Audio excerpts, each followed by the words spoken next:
پیرا ہونے کی توفیق نصیب فرمائے۔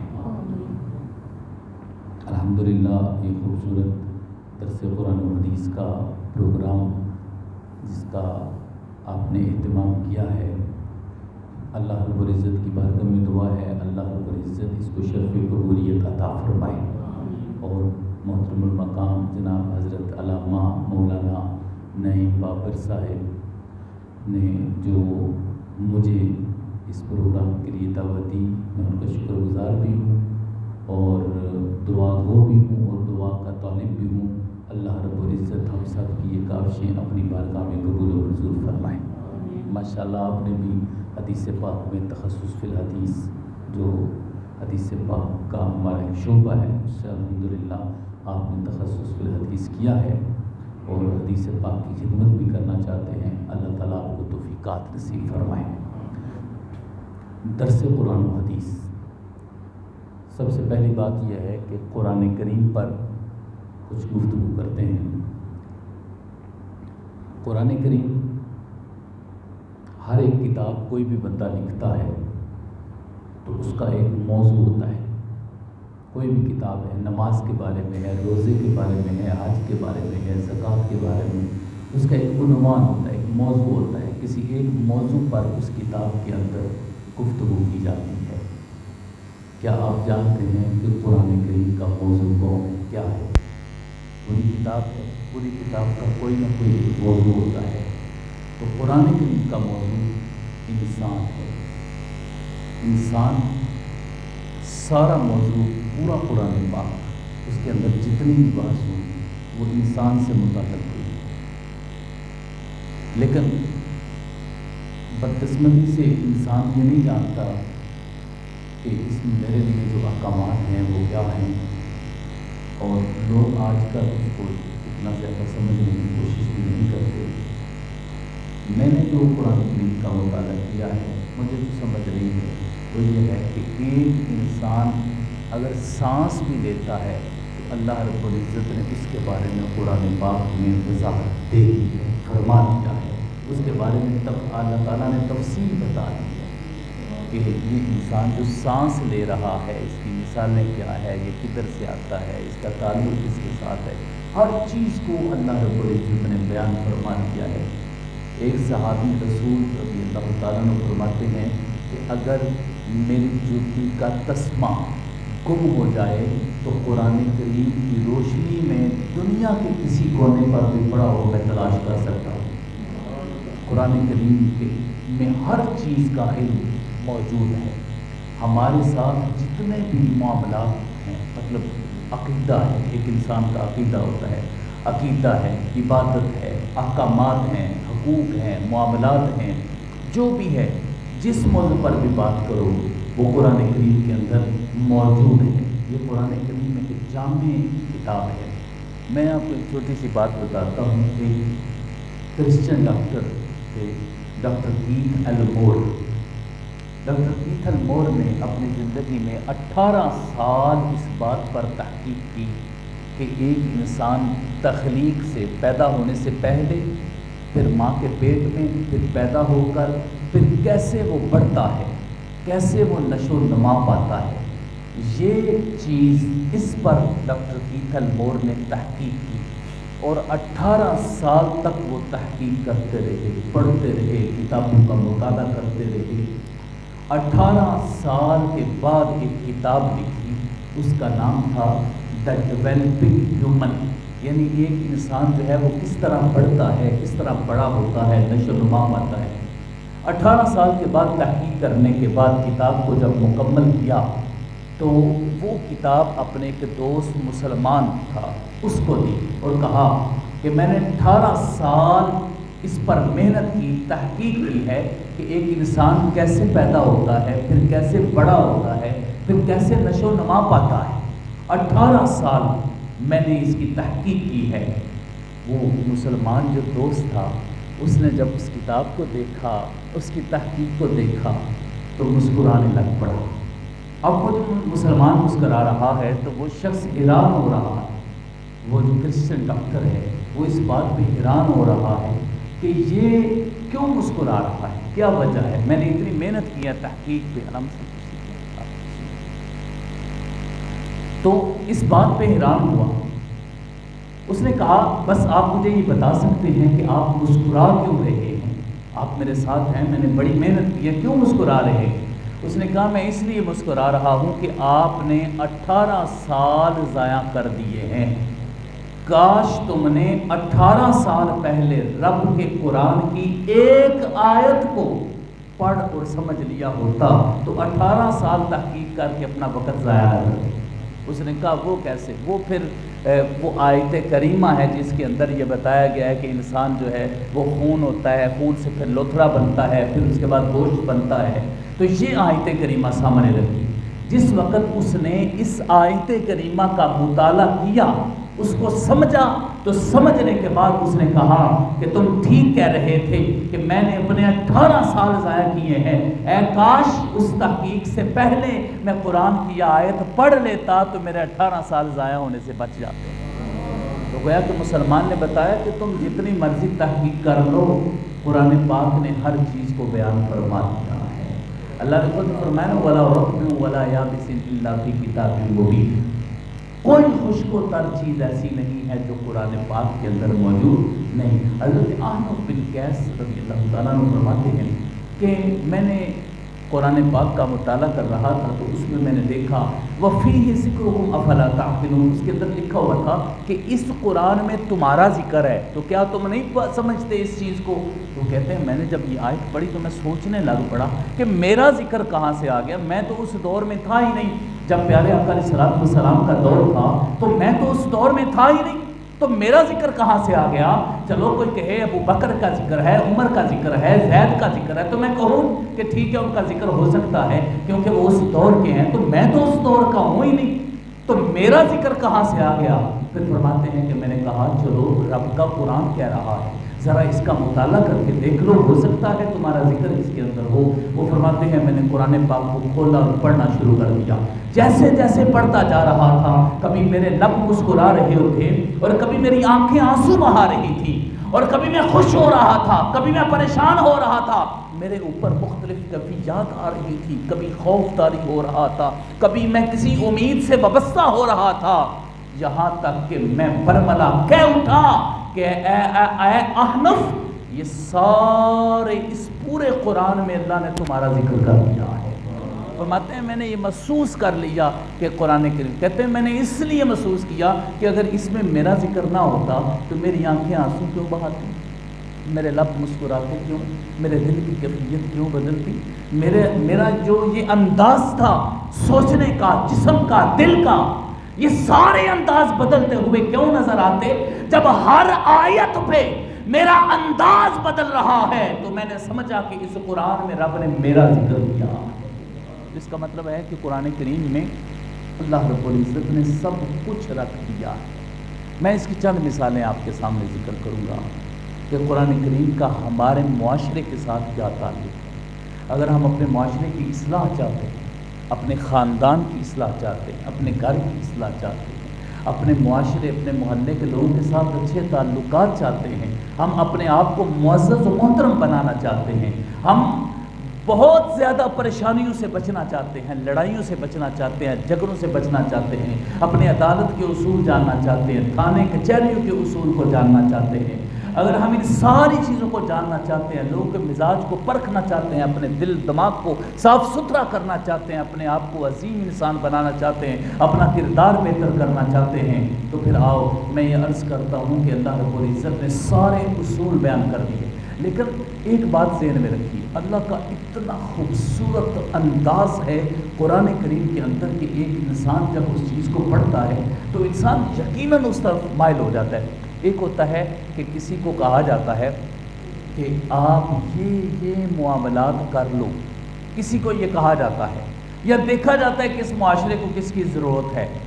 اللہ رب العزت نے جو اسلوب بنایا ہے وہ اسلوب یہ ہے کہ معاشرے کی پہلے خرابیاں بتائی ہیں، لوگوں کے گھروں کے فیملی کے معاملات، معاشرے کی خرابیاں بتائی ہیں کہ تم میں یہ کمیاں ہیں، اگر تم یہ کمیاں دور کر لو گے تو تم عظیم انسان بن جاؤ گے. وہ کمیاں بتائی ہیں، صرف خوبیاں نہیں بتائیں. پہلے کمیاں بتائیں، پھر ان کمیوں کا حل بتایا کہ تم کیسے اپنے آپ کو بہتر بنا سکتے ہو۔ مثال کے طور پر قرآن کریم کی سورہ حجرات کی آیہ مبارکہ ہے، یا ایھا الذین آمنوا ان جاءکم فاسق بنبأ فتبینوا۔ یہ آیت مبارکہ کا ایک حصہ ہے۔ فرمایا یا ایھا الذین آمنوا، اے ایمان والو، ان جاءکم، اگر آئے تمہارے پاس فاسق، کوئی فاسق، بنبأ، کوئی خبر لے کر، فتبینوا، تو تم تحقیق کر لیا کرو۔ اب یہ جو آیت کریمہ کا ایک حصہ ہے، دنیا میں ہونے والی ہر تحقیق کی بنیاد ہے یہ آیت کریمہ کا ایک حصہ۔ مطلب کیا؟ اگر کوئی بندہ آ کر آپ کو بات بتاتا ہے تو تم اس بات کو سننے کے بعد اس کا ریئیکشن لینے سے اور اس پر ایکشن لینے سے پہلے تم تحقیق کر لو کہ کیا وہ بات درست ہے کہ نہیں ہے۔ یہ ایک اصول دیا۔ اب تھانے کی بات ہو، کچہریوں کی بات ہو، عدالتوں کی بات ہو، وکلاء تحقیق کرتے ہیں، جب تھانے میں جائیں تو پولیس تحقیق کرتی ہے۔ یہ ہر چیز جو بھی آپ تک، یہ جو ایف آئی آر ہے یہ ہے بنبأ، کہ کوئی خبر لے کر آئے۔ وہ ایف آئی آر جو درج کروا رہا ہے وہ ایک خبر دے رہا ہے۔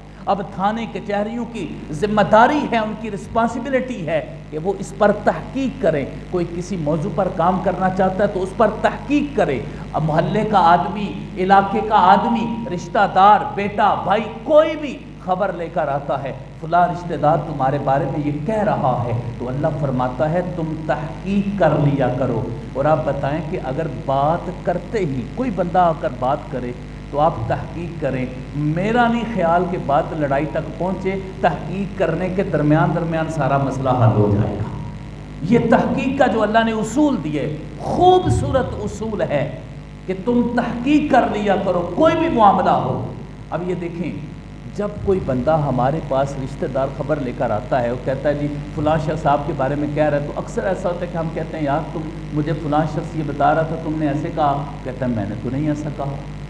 تو وہ سنی سنائی یا آگے جو کر رہا ہے وہ ساتھ ایک دو اور لگا کے کر رہا ہے، جس کی وجہ سے وہ بات اور زیادہ بڑھ جاتی ہے۔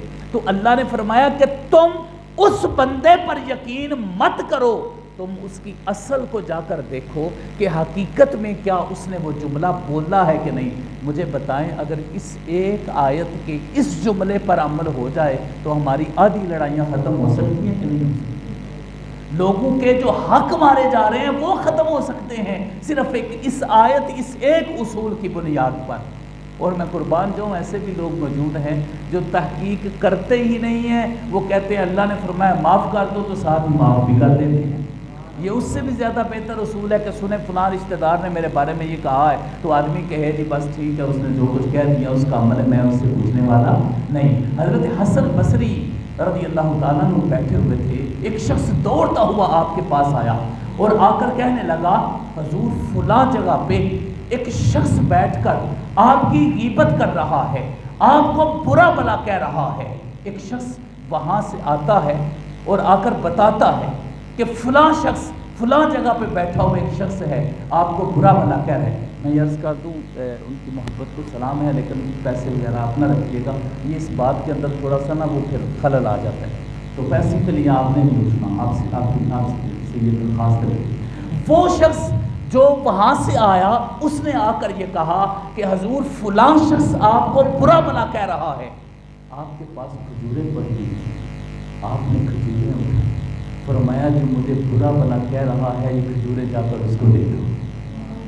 وہ اس نے کھجوریں پکڑی، لے گیا، اس شخص کو دیا اور کہا یہ لو، حضرت حسن بصری جن کو تم برا بھلا کہہ رہے تھے انہوں نے تمہارے لیے کھجوریں بھیجی ہیں۔ جب اس شخص نے یہ دیکھا کہ انہوں نے کھجوریں بھیجی ہیں، اسی وقت اس جگہ سے اٹھ کے دوڑتا ہوا آپ کے پاس آیا اور آ کر کہنے لگا حضور میں حیران ہو گیا ہوں کہ میں تو آپ کو برا بھلا کہہ رہا ہوں اور آپ آگے سے میرے لیے کھجوریں بھیج رہے ہیں۔ آپ نے فرمایا جو تم نے کیا وہ تمہارا ظرف تھا، جو ہم نے کیا وہ ہمارا ظرف تھا۔ تم نے اپنے ظرف کے مطابق کر لیا ہے، ہم نے اپنے ظرف کے مطابق کر لیا ہے۔ اس کا مطلب ہے کہ یہ اس سے بھی زیادہ پاور والا ایک کام ہے کہ اس بندے کو ہلا دیا پکڑ کر، اس بندے کو نہ صرف ہلایا بلکہ وہ بندہ دوڑ کر پاس آیا اور آ کر معافیاں مانگنے لگ پڑا اور کہا کہ آج کے بعد زندگی میں کبھی کسی کو برا بھلا نہیں کہوں گا۔ تو ایک یہ بھی طریقہ ہو سکتا ہے اس تحقیق سے بڑھ کر کے انسان کسی کو معاف کر دے۔ تو یہ ایک اصول کتنا خوبصورت ہے کہ کوئی بھی کام ہے اس سے پہلے تحقیق کرو۔ دیکھیں فیس بک کے اوپر کو بندہ چڑھاتا ہے، میڈیا پہ چڑھاتا ہے، تو ہم اسی وقت یقین کر رہے ہیں، ہم کہتے ہیں وہ بندہ ٹھیک نہیں ہے، اس کے بارے میں فیس بک کے اوپر آیا ہوا تھا۔ تو یہ جو جدید سوشل میڈیا کا ہے سلسلہ، جو ٹی وی کا ہے، ٹی وی چینلز کا ہے، جو فیس بک کا ہے، اس کے بارے میں بھی یہ آیت کریمہ ہے کہ جب کوئی بھی خبر تمہارے سامنے آتی ہے تو تم اس کی تحقیق کر لیا کرو۔ کیوں تحقیق کر لیا کرو؟ اللہ نے فرمایا فتبینوا، تم تحقیق کر لیا کرو۔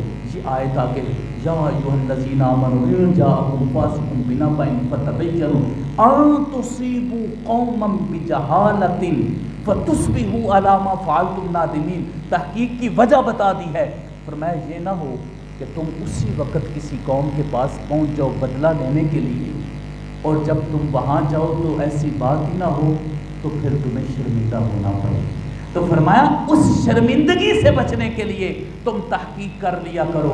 اس کا مطلب ہے کہ اللہ نہیں چاہتا کہ اس کا بندہ کبھی شرمندہ ہو، اللہ نہیں چاہتا کہ اس کا بندہ شرمندہ۔ کیوں؟ اس لیے کہ وَلَقَدْ كَرَّمْنَا بَنِي آدَمَ، ہم نے بنو آدم کو یعنی انسان کو تاج تکریم پہنا دیا ہے، عزت کا تاج پہنا دیا ہے، تو پھر اللہ کبھی نہیں چاہتے کہ وہ بندہ شرمندہ ہو۔ تو یہ ایک خوبصورت اصول اللہ رب العزت نے عطا فرما دیا ہے۔ دوسرے اصول کی بات کرتا ہوں کہ جس وقت دو لوگوں کی آپس میں لڑائی ہو تو پھر کیا کرنا چاہیے؟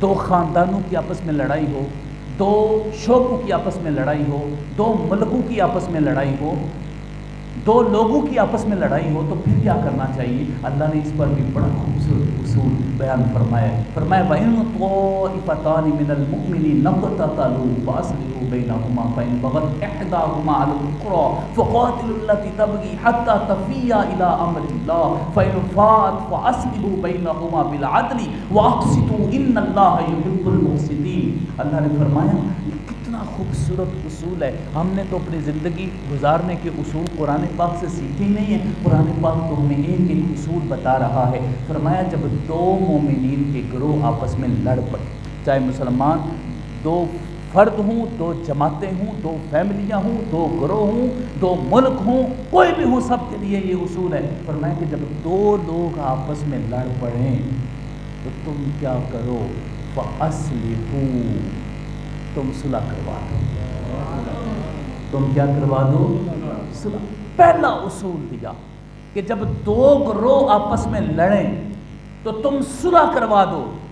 پھر فرمایا فَإِن بَغَتْ إِحْدَاهُمَا عَلَى الْأُخْرَى فَقَاتِلُوا الَّتِي تَبْغِي حَتَّى تَفِيَّ إِلَى أَمْرِ اللَّهِ۔ فرمایا پھر اگر ان دونوں میں سے ایک بغاوت کرتا ہے، زیادتی کرتا ہے، تو اب تم کیا کرو؟ دو گروہ لڑ رہے ہیں، تمہاری ذمہ داری ہے کہ تم ان کے درمیان صلح کرواؤ، لیکن اگر ایک ان میں سے پھر بھی زیادتی کر رہا ہے، فرمایا فَقَاتِلُوا الَّتِي تَبْغِي، تم اس مظلوم کے ساتھ ہو کر اس کے خلاف لڑو جو زیادتی کر رہا ہے، حَتَّى تَفِيَّ إِلَىٰ أَمْرِ اللَّهِ، یہاں تک کہ وہ اللہ کے معاملے کی طرف واپس پلٹ آئے۔ اللہ کا معاملہ کیا ہے؟ صلح۔ اللہ کیا چاہتے ہیں؟ صلح۔ دیکھیے خاندان کی لڑائیاں ہوتی ہیں، 100 سال بھی چلتی ہیں، تو پھر بھی کیا ہوتی ہے؟ دو لوگ، دو فیملیاں لڑ گئی، تھانے میں گئی، انہوں نے کہا بھائی آپس میں صلح کر لو، تو ٹھیک ہے، نہیں کرو گے تو دونوں جیل میں جاؤ گے، تو پھر وہ کیا کرنی پڑتی ہے؟ صلح۔ اللہ کا معاملہ لڑائی نہیں، اللہ کا معاملہ فتنہ فساد نہیں، اللہ کا معاملہ صلح ہے۔ فرمایا اگر وہ اللہ کے معاملے کی طرف پلٹ آئیں تو تم صلح کروا دو۔ اب پہلے فرمایا فَأَصْلِحُوا، صلح کرواؤ، اب دوبارہ صرف اصلحوا نہیں فرمایا، فرمایا فَأَصْلِحُوا بَيْنَهُمَا بِالْعَدْلِ وَأَقْسِطُوا، پھر فرمایا کہ صلح کرواؤ عدل و انصاف کے ساتھ۔ یہ جو بعد میں فرمایا نا کہ عدل و انصاف کے ساتھ صلح کرواؤ، اس کا مطلب کیا ہے؟ اس کا مطلب یہ ہے کہ اب تم نے چونکہ مظلوم کا ساتھ دیا تھا، ظالم کی مخالفت کی تھی، اب جب وہ پلٹ آیا ہے تو اب یہ نہیں ہے کہ اب بھی تم اس مظلوم کے ساتھ ہو، بلکہ اب تم پھر اپنی حالت پہ آ گئے، وہ اپنی حالت پہ آ گئے، اب تم پھر منصف بن گئے اور تم نے انصاف کو سامنے رکھ کر برابری کا فیصلہ ان کے درمیان کرنا ہے۔ یہ کتنا خوبصورت اصول، یہ قرآن پاک کے اندر اصول، یہ قرآن پاک کا ترجمہ میں آپ کو کر کے سنا رہا تھا کہ اللہ رب العزت نے اس قدر خوبصورت اصول بیان کیے کہ جب دو لوگ آپس میں لڑ پڑے تو یہ تھی بات کہ جو اللہ نے خوبصورت اصول بیان کیے ہیں۔ باقی رہی بات، میں اکثر ایک بات کرتا ہوتا ہوں، اور یہ کہ اگر دنیا کائنات کے سائنسدان جس وقت وہ اپنی تحقیق کا آغاز کرتے ہیں تو ایک مفروضہ قائم کرتے ہیں، ایک مفروضہ بناتے ہیں، جس طرح مکان بناتے ہیں تو اس کا ایک نقشہ بناتے ہیں پہلے، اس طرح کوئی بھی دنیا کے اندر ریسرچ تحقیق ہے اس سے پہلے ایک مفروضہ تیار کیا جاتا ہے، خاکہ بنایا جاتا ہے، اس کا خاکہ بنانے کے بعد پھر اس پر عمل کیا جاتا ہے۔ اگر اس کے اندر دیواریں ٹیڑھی آ جائیں تو مستری تو ٹیڑھی بنانی، تو اس لیے ایک خاکہ اس کا تیار کیا جاتا ہے۔ میں یہ کہتا ہوں دنیا کا ہر سائنسدان اپنی تحقیق کا خاکہ قرآن سے بنائے۔ کیوں؟ اس لیے کہ جب کوئی بھی خاکہ بنایا جاتا ہے تو خاکے کے اندر غلطی ہو سکتی ہے، پھر خاکے کی جس طرح خاکہ بنایا اس طرح اگر اس کے اوپر بلڈنگ قائم کریں گے تو ہو سکتا ہے وہ اس طریقے سے نہ کھڑی ہو، کیونکہ خاکہ بنانے والا ہو سکتا ہے وہ اس طریقے سے نہ بنا سکے، لیکن جو قرآن نے کائنات کا خاکہ بنا دیا ہے وہ کبھی غلط ہو سکتا نہیں ہے، چاہے کچھ بھی ہو جائے، کائنات بدل جائے، افکار بدل جائیں، لوگ بدل جائیں، معاشرے بدل جائیں، سب کچھ بدل سکتا ہے، قرآن کا لفظ نہیں بلکہ ایک حرف بھی کبھی بدل سکتا نہیں ہے۔ اس لیے جو مفروضہ قرآن کو دیکھ کر بنائیں گے وہ ہمیشہ مضبوط مفروضہ ہوگا۔ دوسرا وہ جو خاکہ پہلے بنائیں گے اس پر بھی تو کچھ 6 مہینے سال لگائیں گے، تو اگر بنا بنایا مل جائے تو وقت ضائع ہونے سے بچ جائے گا، پھر تحقیق بھی ساری جو ہوگی وہ بھی۔ اللہ نے فرمایا والبحر المسجور، قسم ہے ابلتے ہوئے دریا۔ اب یہ جو فرمایا قسم ہے ابلتے ہوئے دریا، اب ساری دنیا حیران ہوئی کہ ابلتا ہوا دریا، یہ ابلتا ہوا دریا کہاں؟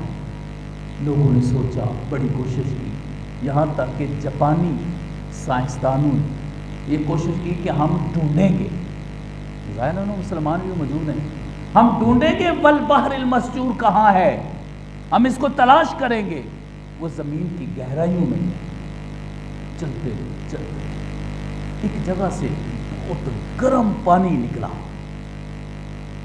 انہوں نے اور کوشش کی اور گرم نکلا، یہاں تک کہ ان کے اتنا پانی گرم تھا کہ ان کے اوزار پگھلا دیے، ان کے اوزار اس گرمی کی شدت نے پگھلا دیے۔ پھر انہوں نے یہ بولا کہ وہ جو اللہ نے فرمایا ہے والبحر المسجور، ہم اس کی تہ تک تو نہیں پہنچ سکے لیکن ہمیں پتہ چل گیا ہے کہ وہ بحر مسجور دنیا میں موجود ہے۔ انسان جہاں پر بھی چلا جائے، اس کی تحقیق جتنے مرضی رخ اختیار کر لے، جہاں پر انسان کی عقل کی انتہا ہوگی وہاں پر رب کے قرآن کا آغاز ہو رہا ہوگا، اس کی ابتدا ہو رہی ہوگی۔ اتنا اللہ رب العزت نے ہمیں یہ ذخیرہ، اور دوسرا یہ بتائیں اللہ نے کو 14ویں صدی تک کے لیے تو صرف قرآن ہی نازل کیا تھا، وہ تو قیامت تک کے لیے نازل کیا گیا۔ بڑے بڑے ذہن آئیں گے، بڑے بڑے فکر آئیں گے، بڑے بڑے سائنسدان آئیں گے، بڑے بڑے اڑنے والے آئیں گے، زمین پر اڑتے ہوئے لوگ نظر آئیں گے، سارا کچھ ہوگا، لیکن یہ جہاں تک بھی چلے جائیں رب نے قیامت تک کے لیے قرآن بھیجا ہے۔ عقلیں ختم ہو سکتی ہیں، رب کے قرآن کی تعلیم ختم ہو سکتی نہیں ہے۔ ہم نے تو اپنی عقل کے مطابق سمجھنا، جتنی کسی کی عقل ہے اس کے مطابق وہ قرآن پاک کو سمجھتا ہے۔ تو یہ چند ایک چیزیں قرآن پاک کے حوالے سے میں نے عرض کی، پھر کبھی موقع ہوا تو انشاءاللہ قرآن پاک کی گہرائی میں اتر کر اس کی تفصیل میں جا کر ہم سمجھیں گے کہ قرآن پاک ہمیں زندگی کے کون کون سے خوبصورت اصول ہمیں عطا کرتا ہے اور اس کے اندر کیا ہے۔ میں تو صرف یہی سمجھتا ہوں کہ قرآن پاک ایسا پیغام ہے۔ ایک دفعہ پیارے آقا علیہ الصلوۃ والسلام نے اپنے صحابی حضرت عبداللہ بن مسعود رضی اللہ عنہ سے فرمایا کہ آپ ذرا قرآن پاک کی تلاوت کرو۔ انہوں نے عرض کی یا رسول اللہ میری کیا مجال ہے کہ میں صاحب قرآن کے سامنے قرآن کی تلاوت کروں، تو حضور علیہ السلام نے فرمایا آج میرا دل کر رہا ہے کہ میں آج کسی اور سے قرآن سنوں۔ پہلے تو جبریل امین سے سنا کرتے، تو فرمایا کہ میرا دل کر رہا ہے میں کسی اور سے قرآن سنوں، تو انہوں نے قرآن پاک پڑھنا شروع کیا۔ جیسے ہی قرآن پاک پڑھنا شروع کیا تو چشمان مبارک سے آنسو بہنے لگے۔ اس قرآن کی جو دل کے اوپر جس وقت یہ جاتا ہے تو اس کے اثرات مرتب ہوتے ہیں۔ اس قرآن کے اثرات کی تفسیر ذات مصطفیٰ کو دیکھ لیں، جنہوں نے قرآن کی آیت سنتے ہی جن کی چشمان مبارک سے آنسو بہنے لگ پڑے۔ یہ ایک تاثیر ہے انسان کے اوپر جو قرآن پاک کی ہوتی ہے۔ اور پیارے آقا علیہ الصلوۃ والسلام گزر رہے تھے، ایک صحابی اپنے گھر کے اندر قرآن پاک پڑھ رہے تھے، تو حضور علیہ الصلوۃ والسلام وہاں پر رک گئے قرآن پاک کی تلاوت سننے کے لیے، کھڑے رہے۔ ساتھ ایک اور بھی صحابی تھے، جب پیارے آقا علیہ السلام جب ان کی آواز آنا بند ہوئی تو پیارے آقا علیہ السلام چلنے لگ پڑے۔ دوسرے روز وہ جو حضور کے ساتھ ایک صحابی تھے وہ اس صحابی کے گھر میں آئے اور آ کر یہ کہا کہ آپ کو پتہ ہے کہ جب آپ قرآن کی تلاوت کر رہے تھے تو آپ کا قرآن کون سن رہا تھا؟ کہا مجھے تو نہیں پتا کہ وہ قرآن کون سن رہا تھا۔ تو فرماتے ہیں کل جب تم قرآن پڑھ رہے تھے تو تمہارا قرآن صاحب قرآن سن رہا تھا۔ تو آگے سے وہ فرمانے لگے خدا کی قسم اگر مجھے یہ علم ہوتا کہ میرے آقا میرا قرآن سن رہے ہیں تو میں قرآن پڑھتا جاتا تاکہ ہر لمحہ میرے لیے قیامت والے دن گواہی دیتا کہ تو قرآن پڑھ رہا تھا، صاحب قرآن تیرا قرآن سن رہے تھے۔ یہ قرآن پاک کے حوالے سے چند ایک باتیں کی، حدیث پاک کے حوالے سے مختصر سا، بس آپ کا زیادہ ٹائم بالکل بھی نہیں ہوگا، مختصر سا حدیث مبارکہ کے حوالے سے میں عرض کروں گا۔ سب سے پہلی بات یہ ہے کہ رسول اللہ صلی اللہ علیہ وسلم کی ذات پاک سے دو چیزوں کا صدور ہوا، ایک قرآن اور ایک حدیث۔ ایک قرآن اور قلب مصطفیٰ پہ قرآن اترا، اور وہ جو حدیث پاک ہے وہ بھی وحی کی صورت میں پیارے آقا علیہ الصلوۃ والسلام پر نازل ہوتی رہی اور آپ کو بیان فرماتے رہے۔ قرآن اور حدیث، اس میں فرق کیا ہے؟ قرآن پاک کے جو الفاظ ہیں اور قرآن پاک کا جو معنی ہے یہ سب اللہ کی طرف سے ہے۔ جو کچھ اللہ رب العزت نے الفاظ بھی حضور علیہ الصلوۃ والسلام پر نازل فرمائے وہ قرآن پاک کے الفاظ اور معنی وہ بالکل وہی ہے جو اللہ تعالیٰ نے بل ہوا قرآن مجید فی لوح محفوظ، یہ قرآن پاک ہے جو لوح محفوظ کے اندر ہے۔ تو اس کا مطلب ہے کہ وہ بالکل قرآن پاک اپنے الفاظ اور معنی کے ساتھ اترا۔ اور حدیث پاک کا کیا معاملہ ہے؟ حدیث پاک کا معاملہ ہے کہ اللہ تعالیٰ رسول اللہ صلی اللہ علیہ وسلم پر وہ بات آپ کے دل میں ڈال دیتے یا نازل فرماتے تو پھر حضور علیہ الصلوۃ والسلام اپنے الفاظ کے ساتھ اس کو آگے بیان فرمایا کرتے تھے۔ تو یہ جو اپنے الفاظ کے ساتھ بیان فرماتے تھے وہ رسول اللہ صلی اللہ علیہ وسلم کی حدیث پاک ہے۔ پیارے آقا علیہ الصلوۃ والسلام نے فرمایا نضر اللہ امرا من سمع منی حدیثا فحفظها ووعاها واداها۔ پیارے آقا علیہ الصلوۃ والسلام نے فرمایا اللہ اس شخص کے چہرے کو ہمیشہ تر و تازہ رکھے جو میری حدیث کو سنے، زبانی یاد کرے اور اپنے مسلمان بھائیوں تک پہنچائے۔ اس کا مطلب ہے کہ یہ دعا کس نے دی ہے؟ پیارے آقا علیہ السلام۔ اور جس کو حضور دعا دیں وہ دعا رد ہو سکتی نہیں، وہ دعا رد ہو سکتی نہیں ہے۔ کچھ دعائیں تو خاص بھی ہوتی ہیں، وہ دعا کا لفظ کیا تو میرے ذہن میں آ گیا، میں نے کہا چلو آپ کو ابھی وہ عرض کر دوں کہ پیارے آقا علیہ السلام نے یہ فرمایا کہ سارے انبیاء کرام کی کچھ دعائیں ایسی ہیں یا ایک دعا ایسی ہے جس نے ضرور قبول ہونا ہوتا ہے، ضرور قبول ہونا۔ سارے انبیاء کرام نے وہ دعائیں مانگ لی ہیں، میں نے ابھی وہ دعا نہیں مانگی، میں نے ابھی وہ دعا نہیں مانگی۔ اچھا یا رسول اللہ صلی اللہ علیہ وسلم وہ کون سی دعا ہے جو آپ نے ابھی نہیں مانگی اور وہ کب مانگنی ہے؟ تو حضور علیہ السلام فرماتے ہیں کہ میں نے وہ قیامت کے دن اپنی امت کی بخشش کے لیے رکھی ہے۔ انبیاء کرام کی ویسے ہی دعائیں جو ہیں وہ مقبول ہوتی ہیں، تو پیارے آقا علیہ الصلوۃ والسلام نے یہ دعا دی ہے اللہ اس کے چہرے کو تر و تازہ رکھے جو میری حدیث کو سنے اور سن کر اس کو یاد کرے اور یاد کر کے لوگوں تک پہنچا دے۔ تو یہاں پر میں یہ عرض کرنا چاہتا ہوں کہ حدیث پاک کی بھی ایک اہمیت ہے، جس طرح قرآن پاک کی ایک اہمیت ہے، یہاں تک کہ جو حدیث پاک پڑھتے ہیں لوگ، جو محدثین کرام حدیث پاک پڑھنے کے لیے جاتے ہیں، ان کی اتنی برکات ہیں، ان کا اتنی برکات ہیں کہ کئی محدثین کرام فرماتے ہیں، امام احمد بن حنبل سے بھی مروی ہے، دیگر بھی حضرت عبداللہ بن مبارک سے بھی مروی ہے کہ جو حدیث پڑھنے کے لیے صرف جاتا ہے، اس شخص کے اس سفر کی وجہ سے اللہ امت سے تکلیفوں کو دور کروا دیتے ہیں۔ اتنا اللہ تعالیٰ نے صرف اس کے وجود میں برکت رکھی ہے جو حدیث پڑھنے کے لیے جائے، تو بتائیں اللہ نے حدیث پاک میں کتنی برکت رکھی۔ تو یہ حدیث پاک جو ہے اس کا بھی ایک مقام ہے۔ اس حوالے سے بھی دو تین باتیں میں عرض کرنا چاہوں گا حدیث پاک کے حوالے سے، کہ حدیث پاک قرآن پاک کے اندر تمام علوم ہیں، لیکن ان کی تفسیر اور تشریح پیارے آقا علیہ السلام کی حدیث پاک میں، جس طرح اللہ نے فرمایا اقیموا الصلاۃ، نماز قائم کرو، بتایا نہیں کیسے، اللہ نے قرآن پاک میں نہیں بتایا کہ کیسے نماز ادا کر رہی ہے، ظہر کی کتنی رکعات ہیں، عصر کی کتنی رکعات ہیں، مغرب کی کتنی رکعات ہیں، عشاء کی کتنی رکعات ہیں، اللہ تعالیٰ نے قرآن پاک میں نہیں بتایا، تو کس نے بتایا؟